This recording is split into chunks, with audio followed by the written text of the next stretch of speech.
Hello ladies and gentlemen, welcome back. This is HD Starcraft and I'm back for another Heart of the Swarm broadcast. This is going to be another set of games from DreamHack Summer 2013 and I'm actually really excited because today I get to bring to you guys a Zerg player that I've never had the opportunity to cast before. He is Life and he is the red Zerg up here in the top left hand corner of the map playing for Team Startail. And he is an extremely good Zerg player. He's actually won first place in like every tournament that you could possibly imagine. MLG, GSL, Blizzard Cup, Iron Squid, you name it, he's done it. He's got first place in like everything. And some of you guys might recognize him from his former team Zenex Life. He used to be part of Zenex before Startail absorbed that team. And so Life here is one of the top premier Zerg players that I've never had an opportunity to cast before. And he is just an amazing Zerg player, probably many consider actually to be the best Zerg player in Korea right now. He is a Korean Zerg. So he is the Zerg at the top left-hand corner of the map of Akalon Waste, and he is going to be playing against the Swedish Terran Sjow, who is playing on Team Property now, and he is going to be the blue Terran in the bottom right-hand corner of the map. Akalon Waste, this is a best of 3, and it is the quarterfinals from DreamHack Summer 2013.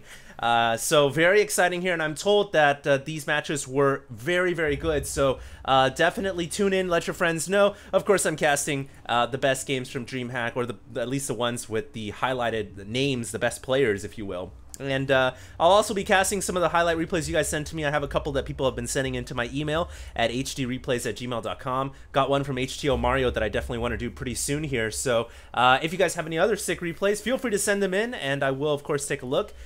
And anyways, let's go ahead and get right into this. It is going to be a best of 3, and I don't really think I've talked too much about Sjow, which I should, because I was kind of talking good stuff about Startail Life for some time there. But Sjow deserves quite a bit of recognition as well. He's been a very dominant player in the European scene of Starcraft 2, all throughout Wings of Liberty, and haven't seen too much of him in Heart of the Swarm, but this will be a good opportunity for me to cast really 2 players that I haven't really been able to cast all that much on my YouTube channel. So best of luck to both of these players, and to make it this far into the tournament at DreamHack is no small feat, so I'm very excited to see you know, which one of these guys has the edge. And really, if I had to put it down, my money down, I would probably go with the Korean Life, because Life is, as I said before, many actually consider to be the best player in the best Zerg player in Starcraft 2 in the Korean scene right now. So, which basically means he's the best, period.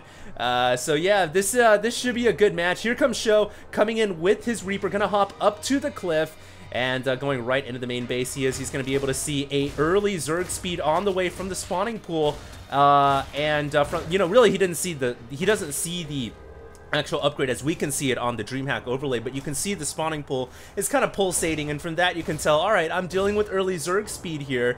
And in order to deal with this, you know, usually as Jaedong would do, or as Jaedong would get early Zerg speed in the match that I've casted before, his opponent Tasia would get an early bunker, get a little bit more fortification at the front door, because you are a little bit more concerned about, you know, in a tournament setting, you might be dealing with a Roach all-in, Baneling Bus, anything like that. But typically when a Zerg player gets early Zerg speed, for Zerglings, it doesn't mean they're gonna go all in on you, but it does mean that they will have some map control, they'll have some Zergling speed, and you just have to watch out for that if you're Terran. You just have to be careful and make sure that you don't you know, underestimate the power of the Zerg and their ability to swarm your front door very quickly and easily in StarCraft. And so yeah, you know, if I had to put my money down between Jaedong and Life, it would be pretty tough. I have a soft spot in my heart for Jaedong, but I think as of now in Heart of the Swarm, Life has a lot more accomplishments. Like I said, he's won the GSL, MLG, Iron Squid, like everything pretty much. So he is a very accomplished player indeed. And here comes some Speedlings out coming for Life. His speed upgrade was finished. He is going to be able to get us around on Show's Hellions. Very nice job right there, killing off one of the Hellions. And now going up to the front door, but as you guys can see, Sjow getting a bunker up, which is so smart. This will allow him to deal with these Zerglings very easily, and all the Zerglings' burnt carcasses now flailing down to the ground here, and Sjow is going to be able to keep that bunker alive as well as his front door. And now actually we can see a Hellbat is in production as Sjow went for a pretty quick armory here, and the Overlord is going to spot this. Now this can only be for a Hellbat drop. Now I do have to say that this, of course, being from DreamHack Summer, is not, you will not see the changes reflected that Blizzard recently made to the Hellbat, which basically they made it so it doesn't do all that much more damage until they get the Blue Flame upgrade anymore. So in this version, which is a little bit older, the Hellbat drop is still very powerful, but we can see that Life spotted it with the Overlord, so he should know that Hellbat drops are incoming, and hopefully he'll be able to deal with that. It looks like some Zerglings coming over here, trying to push Sjow's Hellions back into the main base, and now what Life needs to do, what any Zerg player should do, is spread their Overlords out. Get one at the top, get one at the bottom. We can see one going up to the top right here, a couple going down towards the bottom. It would be nice to have an Overlord right here to the left of the Terran base as well, and then you can kind of get a good bird's eye view, or an Overlord's eye view, whatever you want to think of it as. You can see when those drops are coming, where they're coming from, and we can see here that Sjow is coming in with that dropship, and there are 2 Hellbats loaded up in there. Now, if these Hellbats get dropped off into the mineral line, it is absolutely devastating for any player. In Terran versus Terran especially, which is a reason why they were nerfed, it just rips through all the SCVs. But even in Terran versus Zerg, it's very dangerous, and Life here is going to have to be able to defend against this. Now, he does have Zerglings here. He's pulling his drones out of the way. Now, just the fact that this medevac forced these drones to be pulled out of the way already hurts the Zerg economy. Now, I'm surprised that Sjow actually let his... I'm really shocked right there that he left the medevac and the Hellbats in there. I really thought it would have been better for him to just pull out instead of stay around. Really kind of a waste right there, I felt like. He wasn't going to get the drones or anything. I thought he was going to boost and get the hell out of there. But now he is going to follow this up with the ground attack. And surprisingly, you know, he's about the same supply as a Zerg player. This Hellbat is very, very strong. Hellbats are super strong, and Life is going to be in a little bit of a predicament here. Will he be able to deal with this? He's bringing his Zerglings out and his Queens, but these Marines and Marauders are about to finish up Stim Pack. It's about to finish in a second, and with Stim, Sjow can actually take down these Queens, I feel like, but he's going to play it safe rather than sorry and get the hell out of there. He's actually lifted off 2 additional Hellbats, and he's going to bring them to the left while evacuating the rest of his army, pulling the Queens out of position, but immediately Life is there with his Zerglings, and he gets this around on those Hellbats. Beautiful play by Life.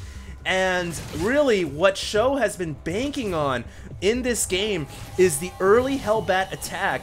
And he's been hoping that it would do enough damage to put a dent into the Zerg economy, or at least rip through a ton of Zerglings, but in all honesty, it hasn't done that much damage. And I have to say, Life is looking quite good right now. He even attacked the front door and took out the bunker when we weren't even looking, when I wasn't looking at least.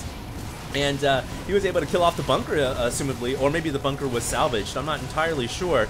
But I have to say, Life is looking pretty good after holding off the Hellbat attack. But I am a little bit concerned about his supply right now, which is only at 97. So his supply isn't doing all that great. But he does have an upgrade advantage, +1/+1. And we do have a couple more Hellbats coming in here, but you can see Life is in position once again. He's also coming in with Speedlings to try to get rid of the ground troops outside of the potential third base for the Terran player. And these Queens are going to take out that medevac, and the Hellbats will go down as well. Life with a dominating strategy here, and is slowly but surely pulling ahead in supply. Very nice job by Life, I must say. And I'm really not sure why he isn't further ahead in supply than he is. He's only at 101 over 98, which is a little baffling to me. I feel like he's been dealing with these Hellbats quite efficiently.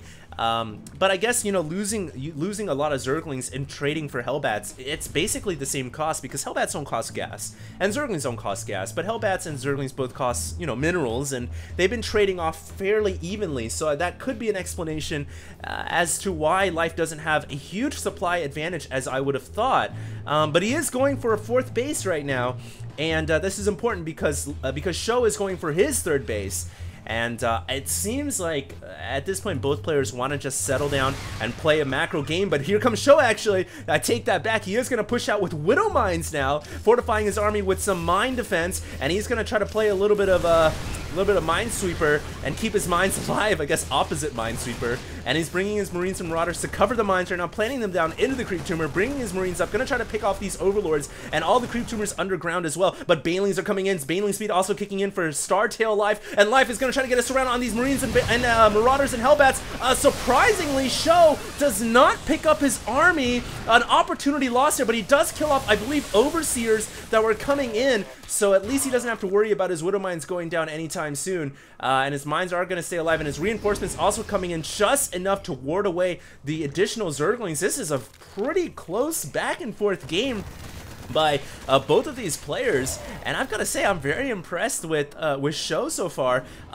Maybe it was his early orbital, but he did build an early macro CC, I believe, and if you look at his production, look at how many barracks he's got going on back at home. I mean, he's on 4 bases too. He's about to be on 4 bases. I've got to say his macro and his attention to detail while attacking everything as a Terran player, doing very well for him here, and one big reason why he is still holding a supply edge over his opponent, but he just got Baneling detonated. Baneling's crashing all through his Marines and Marauders, although it looks like he is just going to barely survive once again. Those mutas have to fly up to the north to deal with the medevac threat, and it looks like they are going to be able to get rid of that medevac. Meanwhile, more Zerglings coming in, trying to clean up the rendezvous point here for the Terran army, but Widow Mines are here. Oh, that mine ended up detonating in the wrong direction. Actually did damage to the Marines as well. Now that the Marines have all detonated their Sentinel missile payload, the Zerglings can come in, and this is such a high-level game of StarCraft 2. Look at the APM for both these players, especially Life. Maybe not so much for Sjow. Sjow actually known more to be a low APM player,